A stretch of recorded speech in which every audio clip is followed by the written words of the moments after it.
Maktabda o'quvchiga kulish mumkin bo'lmagan nimagadir. Mana hozir esimga tushyapti. Nimagadir har doim kulsak men ochib ketdim kulyapsan yoki nimaga kulyapsan deyishaverar. Nimaga kulyapsan?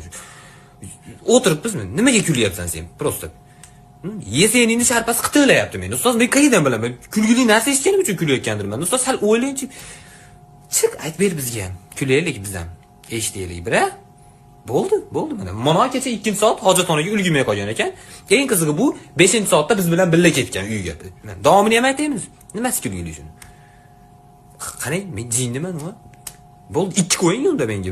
Kulmaydigan narsa kulib qo'ygan uchun degan anaqa ham bor-ku, to'g'rimi? Maktabda kulmaslik degan qonunni ham o'ylab topyapsiz-ku.